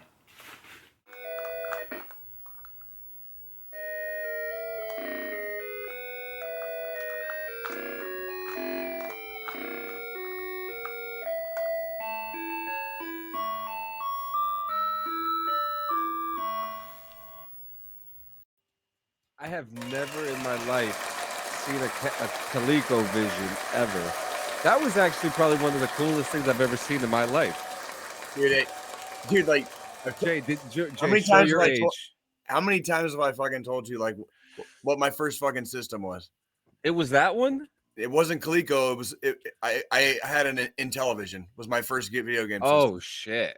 And when he says like the only thing he was slightly there is such a thing as like '80s babies who grew up on this, because like I was born in '81 and I grew up with that. That was my first video game system. No shit. Okay. That was my dad. My dad had purchased it, owned it, whatever at some point, and then gave it to me when I was like 6 or 7, something like that, something dark side, like early enough where like, and then eventually got a Nintendo, like, I don't know, like 2 or 3 years after that. Like it, yeah. So anywho, that was a fun one. What did you guys think about that? Like, I actually was like kind of surprised. I'd never, I've heard of the ColecoVision, and I used to go to his house every fucking day for like 10 years straight.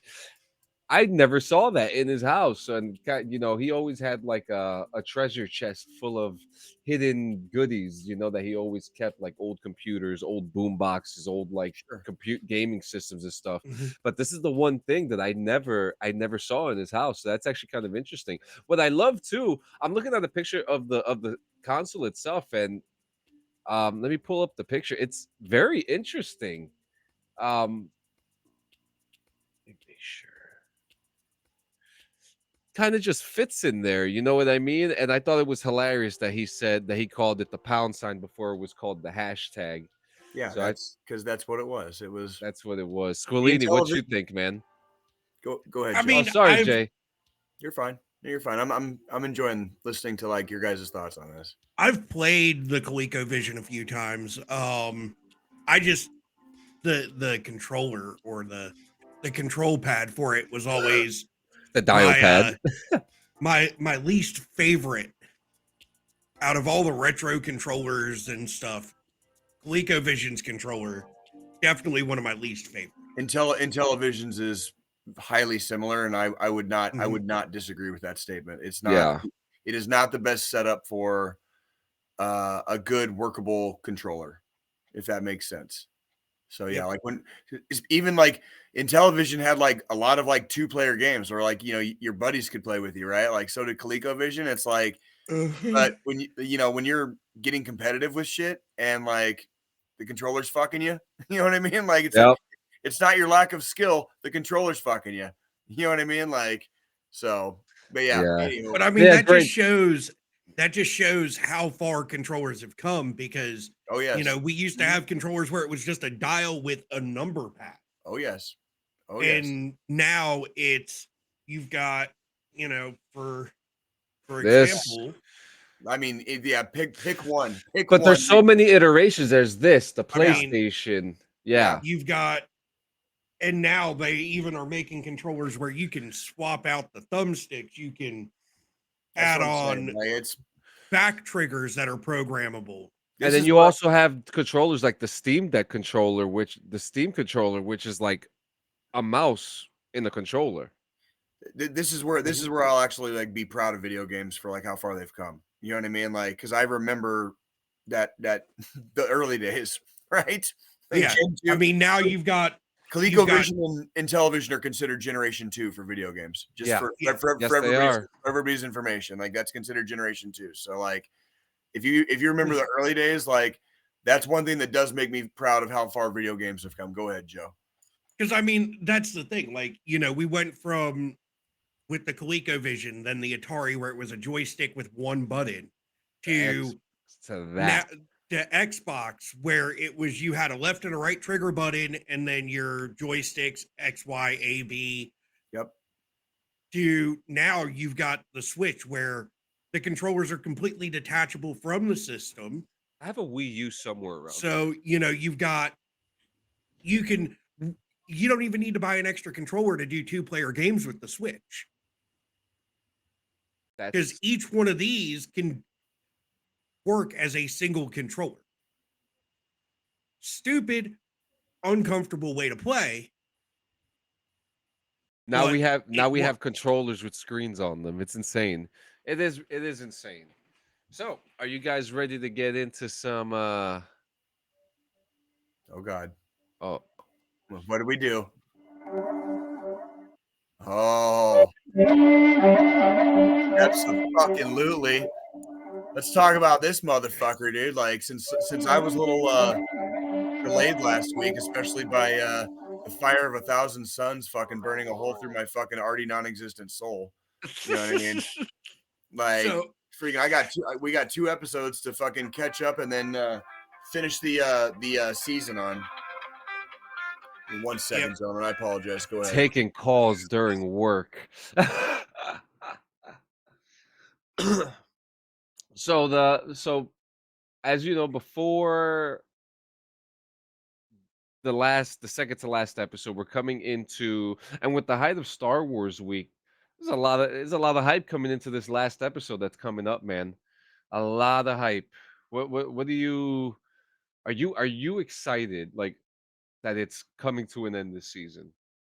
I mean, I'm excited to see where they go with this last episode. Um, there's a couple things I've got some theories on that I definitely want to throw out there Yeah. once Jay's completely off the Yeah, phone and we can we get his yeah, reaction. yeah, because you know he Um, loves to hear them. He loves to hear our predictions. well, and that's the thing that kind of I'm a little, upset with, because obviously last week with the Easter episode and the Death Nut and all that, and Jay hadn't watched the episode yet. So we're kind of behind. Like, he doesn't get to hear our predictions from That episode last 6 episode. going into episode 7. And now we're doing both 6 and 7 at the same time going into the last Yeah. episode. Eight Um, 8 is gonna be very interesting. I think it's safe to say Bo-Katan's not dying because, like, it's with safe to say Bo-Katan's not going to die. yeah, I'm interested to see what they do with Din since he's been captured. yeah. Um, I'm upset that Paz is gone.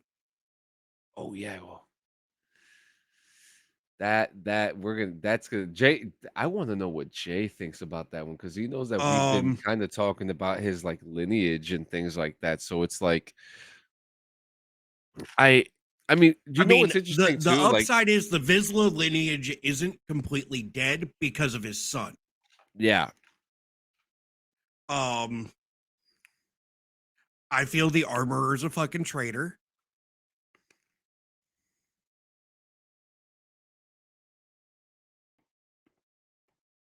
Hmm. Um, Mainly because how the fuck do they have Beskar armor and stuff? She kept telling people Mandalore was dead, convincing people not to try to go there. And then right before they walk into this trap, she goes back to the ship. She dips the fuck out. There's a lot of like, Um, one thing I'm kind of interested to see is, no, we just had Star Wars week, and they're talking about the new movies that are coming out, and mhm. it's starting to feel very large scale, like, very large scale. Yeah. I mean, they're definitely tying things in more, like with this last episode when Moff Gideon was talking to the council, to all those other people. Not sure if you caught it, but one of the people that was there Oh, was I know Hux, exactly. Yep. who is the father of the Hux we get in the Who episode 789. who is played by who is do you know who's played It by was him? wasn't it his brother or something Yeah, that played it? it's his fucking brother. Yeah. That is Domhnall beautiful. Gleeson's brother played fucking Hux in this. Um, and then obviously Admiral Thrawn's name got dropped, which is leading into Yeah. Ahsoka, which we've already seen some images of Thrawn with the trailer that was released for Ahsoka. Yeah, and some of the leaked ones that got out there too. Mm-hmm.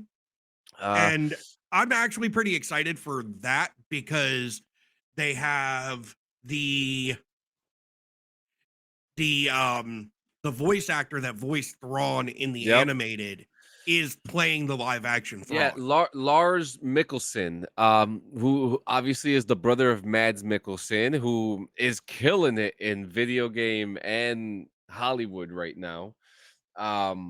Mads Mikkelsen is in Death Stranding.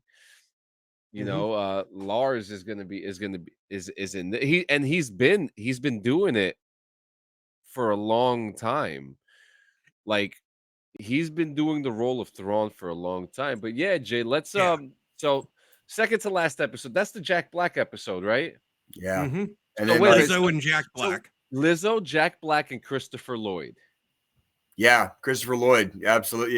Yeah. Yeah. Oh yeah. Um Absolutely. kind of interesting episode, a comedy filler, if you will. I kind of threw that in there It as wasn't that. bad. It It wasn't wasn't bad. bad. It wasn't bad. I jest a lot about Jack Black, but the reality is like he is a national treasure and he's good at what he He is. does. And he's And humble Yeah. so too. He's it kind of was a humble too. yes, it was a very fun episode. Like But it Squilini absolutely was. points out that one thing that you said earlier about Jack Black's appearance on that episode. It just it kind of it's the whole they kind of do stuff sometimes in Hollywood when a big project's coming out. So, they cast Jack Black to play this minor role in Mandalorian. The episode comes out the Wednesday before the Super Mario Brothers movie, And he's and Bowser then and he's Bowser and fucking Mario. he's Bowser and fucking Mario. Marketing. Yeah, well, I mean, Mhm. well, we live in a marketable society, right? We're over here discussing like live on the air, like selling the fuck out and doing radio because it might be fucking like that much easier and that much simpler, right? Like, and is that not a fucking statement on the society we live in, right? So You're like right. that's like that this is reality. Unfortunately, like this is the future that we made for ourselves, right? It's 2023, it's the future, and like Yeah. this is the future that we made for ourselves and that and or was created for us. So we get to reap Mhm. kind of what we sow with that one. Mhm. So anywho, Mandalorian was fucking fun. Did you guys enjoy how much your predictions came correct? Because I was like just sitting there like, they fucking knew that was gonna happen. They fucking knew that was gonna The happen. only thing I didn't Uh, expect was Bo-Katan to get the Darksaber so soon. I did. I was just gonna say I'm pretty sure you guys had a very I called you guys that. had a discussion about that like on I called that 2 episodes ago. Yeah. okay, thank you. Oh, Because and they were gonna bring it was I gonna bring knew it was gonna bring the tribe back together. I knew that You know was what I the mean? only Like, way that was gonna bring the ones that broke away from Oh Bo-Katan back shit, into the Brandon. fold. We're over here fucking spoiling the show Um, for Brandon. oh, I'm sorry, Brandon. Have you never seen oh look, there's a spoiler alert for all if you keep up on the show, Oh Brandon, it's probably no. poor Brandon. It's probably not his fault. He just doesn't pay attention good. Right? You Like know, we've only been doing this for like the last like 8 episodes. So no biggie, Brandon. It's not your fault, brother. you We know what's still the love best you. thing is that we're all army.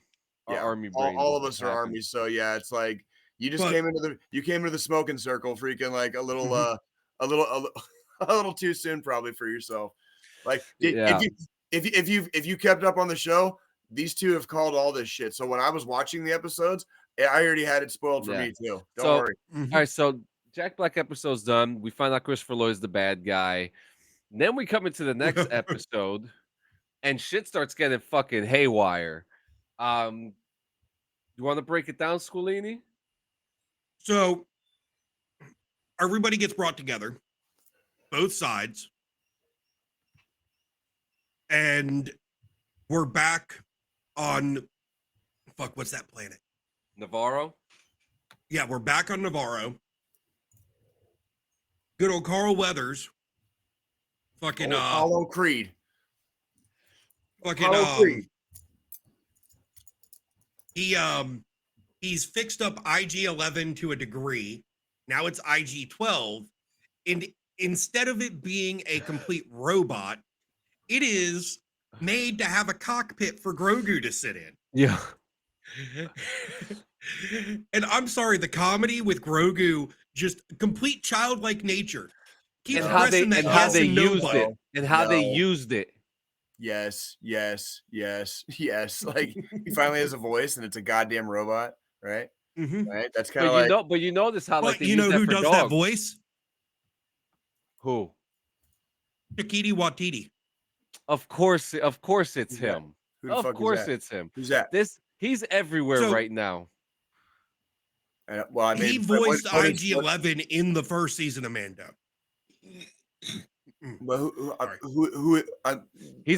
He directed a couple He Thor directed movies. Thor Ragnarok. He's actually in the Um, Star Wars show, isn't he? He did like a small part in the Star Wars show. He was the voice of IG-11 in Mando season 1. Okay. He did something else. Hang on. You guys, this is where you guys like just always like outperform yourselves, like with the tidbits and the behind the scenes stuff. Like I legitimately had no clue who that guy, like who this guy is. Sorry. No, you're good. I'm reading. Yeah, because he directed Thor Love and Thunder. Or not directed, but he voiced the rock guy in the Thor movies. Yeah, I because I watched him. I'm mistaken him with something recently that he made a major cameo in it. He was wearing a robe, and I just interpreted that as him doing something Star Wars because of the robe. I can't remember what it was, but it was a big cameo. Might have been Marvel. Anywho, So where we at now? So shit starts getting crazy. IG 11, IG Gro- 12. Yeah, Grogu is in charge of IG-12 now, and then Now he's annoyingly using this stuff, but how he uses it to turn around to make an emotional moment on the boat. Which actually, if you notice, one of the Mandalorians is played by Skinny Pete from Breaking Bad. Skinny Pete. You never watched Breaking Bad? I did, but I'd have to go back and I don't. Again, you guys outperform yourselves with the fucking nerd shit, dude. Like I can't keep He did up some with that voiceover shit, work dude. in Rick and Morty also. Yeah, he did. But Grogu now has a fucking voice. It's a temporary voice until Grogu gets older and actually starts speaking on his own. But they did it in my opinion, the way they did that was perfect because that's just like the epitome of any fucking child. They did. Both And episodes were. But you got to remember too, they do that to communicate with animals too. Yeah, Both episodes were absolutely stellar. Like I'm curious, what did you guys think about the fucking Well, now the big fight happened, and fucking Paz is dead. Like a fucking a soldier's way to go, nonetheless. Dare I say, like he went down fucking. He went down like fighting. a fucking G, homie. He went down like a fucking G, homie. That's how you. If you're gonna go down, that's how you fucking go down. Like fucking make your fucking final stand, dude, and then that's how the fucking episode ends. So you make it one that the fucking that they sing songs about fucking 100 years later. Dude. So predictions. Here's my predictions. Armorer is a traitor. Ooh. We're gonna find out. She knew Gideon. She helped Gideon escape because how else, A, would they have Beskar armor? B, if you look at Moff Gideon's helmet, it is the exact same design as the armorers. Oh. B, or C, she kept trying to convince people not to go to Mandalore and try to explore and see what things were like there. So that Moff Gideon could do his dirty business in there. After she had Bo-Katan bring the rest of the Mandalorians and kind of bring both sides together. D, her bitch ass fucking left before they got captured. I'm going to say nothing because like you guys are always right about this shit. So like this is what you're gonna see in season 4 of The Mandalorian. Get ready for it. There's only going to be 8 episodes, and Joe just fucking wrapped it up for you. So I think we're gonna get a major death. I don't think it's gonna be Bo-Katan just because of the way I don't think it'll be Din either. I don't think it'll be Din either. Even though there's some conflicting stories going out right now with Pedro Pascal, even though he's barely in the suit half the time. There's some interesting stuff. And the reason why I don't think they're going to kill those two off is because the way that the actress Katie Sackhoff speaks about Bo-Katan, she says, I'm super excited to go because she's been playing the character since the cartoon.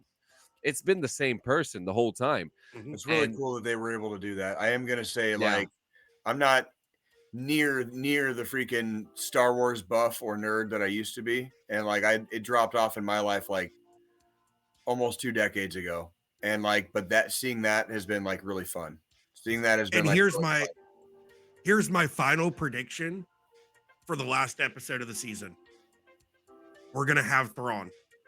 Oh, yeah. I think we're going to see Thrawn right at the end. I think he's going to show up.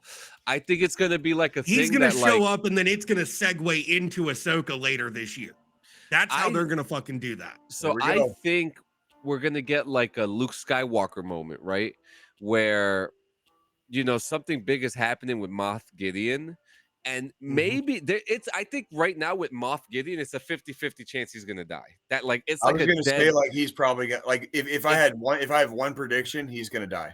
It's gonna be 50-50. Now it's either gonna be in the hands of a Mandalorian or it's gonna be in the hands of Thrawn. What do you think? I honestly feel like we're gonna get some kind of Jedi action But who? Ooh. because Who? each season we've had some form of Jedi pop up towards the end of the fucking season God damn it. and fix shit. You're right. Season 1, Luke Skywalker. Season 2, Ahsoka. God damn it, dude. I fucking hate Ezra you. Bridgers. I fucking hate you. Ezra's gonna fucking show up. Ezra. You know who else I hate? I hate fucking Disney. I hate fucking Apple. I hate fucking Amazon. So it's too. not gonna be Qui-Gon, right? No. Either wow, we're gonna I get didn't Ezra even think of- Bridgers, I didn't. we're think either gonna about get that. Ezra or Darth Maul. I keep on hearing about Darth Maul. I don't know why. I keep on hearing about him. So here's why. The Children of the Watch, so the sect of Mandalorians that Mando belongs to, Yep. were the Death Watch at one point, and were Darth Maul's personal Mandalorian guards, in a sense, / mercenaries / assassins. Shit. It's gonna be, but see, here's where I'm heavily leaning on Ezra because Thrawn's back. Yeah. At That the makes end a of lot Rebels- of sense. At the end Thrawn of Rebels, disappeared Thrawn with and Ezra disappeared Together. Oh boy. So if Thrawn's back, Ezra should be back too. Mhm. Tune That in. is a wild. Tune in this. And then Wednesday, if you tune look in this at it- Wednesday tune in this Wednesday to get Mandalorian fucking spoiled for you by Joe. Ah, If you look at it, and here's going off a track record so far. So in Mando, we've had Chopper show up, Zeb. we've had Ahsoka show up, and we've had Zeb. Across the 3 seasons, we've had 3 people from Rebels show up. We've seen Sabine in the trailer. And with Ahsoka in the trailer for that, we've seen Sabine and we've seen Hera. Yeah. Who was played by Ian McGregor's wife, Mary Elizabeth Winstead. Yes. So Jay's The like, how the only- fuck do you know this shit? It's good. I enjoy from it. a Again, track like, record standpoint, It's good. It's good. we're due for another Jedi appearance. I like the camaraderie this show is kind of like combined in all of us because this is like the one Disney / Star Wars / Star Trek / freaking like all the shit from my childhood that they've ruined, over the years. This one has been done consistently over 3 seasons, very, very and extremely well. And they have continued with that. Like they have done very, very well with this show. So They have. It genuinely it's genuinely fun to interact with you guys about it because it's like Now, one of the few things I don't think is a giant piece of fucking shit, right? now here's my other thing, and we don't really know. I don't know how true this could be. What would be really badass is if instead of it being Ezra or Ahsoka or Luke that shows up as the Jedi or Darth Maul showing up, Cal Kestis. I don't even know who that is. That's Dominic Monaghan from the Jedi Fallen game. Fallen Order and Jedi Survivor games. Yep. He's another Jedi that's still alive during this timeline. It's in that timeline too. It could. God damn it, Scolini. God fucking damn it. God damn it. So we've got 5 different ways, 5 different people that could show up that are Force wielders in this last episode. God, Disney, don't do this to us. Don't do this to us. Watch. I'm telling you, dude. Jay's right at something. And I'm going to go ahead and tell y'all, if I am wrong and a Jedi doesn't show up, I owe both of y'all a beer. Oh, you're fine. I'll take whiskey. No, fuck that, because I will fucking and I'll go on record and state that fucking watching The Mandalorian this season has been a lot more fun because of how right and the conversations the two of you would have about it And it was like just rewatching what you guys had talked about on Sunday, except it didn't happen until Wednesday. And it's happened higher. So if you happen to be wrong about this, Joe, like if you just happen to be wrong this time, like I challenge everybody to go back through the rest of the season and see how much shit you spoiled for me the entire season up to this point. Like the entire fucking season, it's like you guys call this shit every week. Isn't it funny how Jay's probably just sitting there and he's sitting like just like this, and he's just like, here it comes. Here it fucking comes. Oh, we have Bohica in the army. Bohica, yeah. Bend over. Here it comes again. Yeah. Like, so the only episode that I don't think me or John really guessed anything on was that episode you fell asleep. I fell asleep. Yeah. It was a piece of shit. That was the first piece of shit episode in the entire fucking series. In 3 seasons. In three seasons so far. That was the crappiest. Boy, did they lay a fucking turd on that. That was just. And I'm just gonna kind of reverse back to season 1 of Mando, and the pure.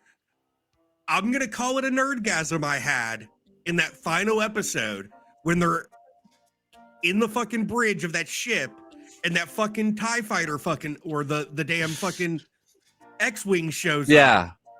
That shit got me. And then all of a sudden you goosebumps. just see a fucking green lightsaber ignite. And I'm like, holy fuck, babe, it's Luke. Luke's here. And she's like, how the fuck do you know that's Luke Skywalker? Gloved hand, green lightsaber. Gloved hand, yep. Yeah. Because I've seen Return of the Jedi like the details times. Yeah, like in my life, in my childhood, right?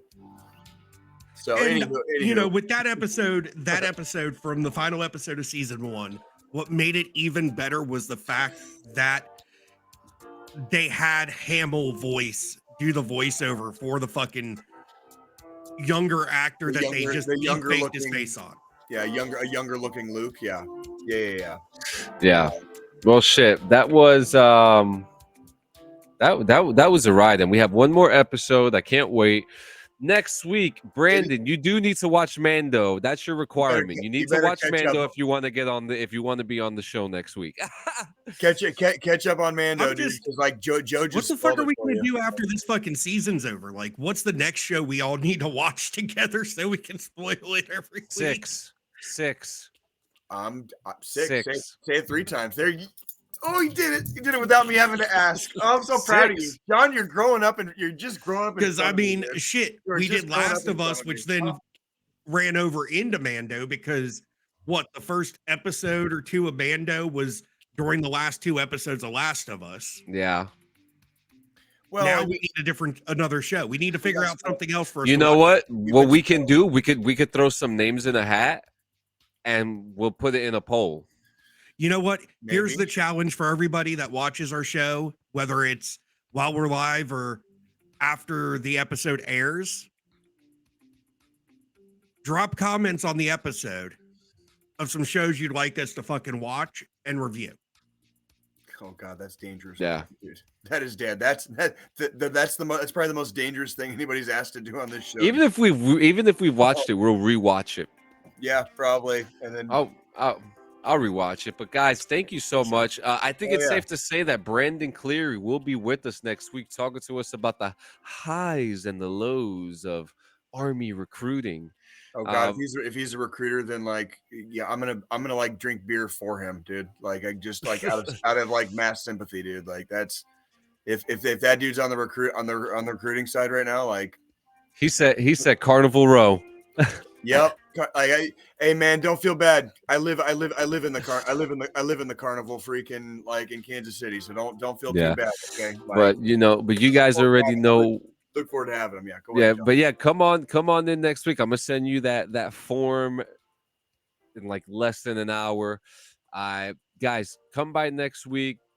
I mean, you guys are kicking ass checking out our YouTube. We couldn't be more grateful. So holy crap, dude! Like, come hang out here. People like watching us suffer, even though we deserve suffering. Like, apparently, people like watching us suffer because that episode fucking kind of took off like a small rocket. You know what I mean? Like, so it's gonna be interesting. So come by next week with a Brandon Cleary interview. We're going to talk about recruiting. We all have recruiting stories that we want to share, so there might be something that he could probably relate to. I actually was put on recruiting orders, and I was fortunately I was disqualified from being a recruiter. So like, well, you need to hang on to that story for next week. Next week, okay. Yeah, hang on to that one. But The final thought, I'll take the final thought this week if you guys don't mind. I don't even think we even discussed that. No, it is your week. Oh yeah. So Squillini had it last week. So yeah. So guys, you already know what time it is, and I'm not gonna sit here and sugarcoat it like we always do. Okay. 22 a day is still the statistic that is out there. 22 a day. Civilian, military, law enforcement, whatever it may be. The numbers are too high. Even if one takes his own life today, that's still way too many. That's one less person that's not going to eat dinner with the family tonight, and that's right. got to change. So, That's right. guys, make sure you contact the National Suicide Hotline at star 988 1-800-273-8255. That's 1-800-273-8255. Talk. Okay, guys, you need to talk. Okay, we all have bad weeks. You know what? Yesterday, I had a bad day. I had a bad day yesterday, and I talked. I talked it out. Had a bad day during one of my best weeks this week, like literally. Like how does that? Go ahead, John. No, Sorry. No, but it's it true. happens. It happens. Even in your best weeks, you have a bad day. So, guys, if you have a bad day, if you're having a bad year, if you're just feeling like shit, man, give me a call, Squillini, Jay, hit up somebody in the DD214. Guys, we're here for you. We're here for you. What we do. Yeah. This is the most important thing of what we do. Tell us, give us an address, and we'll be there with the beer. That's what I'm saying, dude. Like we can make it happen, dude. Like we just got to keep each other together. This is a tribe, and like this tribe's mentality is we don't quit. So. Absolutely. And guys, it's actually very interesting. We all wore hats today, so we did. To the Hat Gang, yeah, DD214 Gaming. I love you guys. Thank you so much for coming to another episode, and stay tuned for DD214 Radio. This could be an exciting new feat for us, and something. To be honest, the original goal in the first place. So I'm not gonna lie, it is an intriguing concept. So you have my attention. So yeah. Yep. Guys, see you next week, motherfuckers. It's always a fucking pleasure, dude. Drink always a fucking water. Pleasure. Drink water.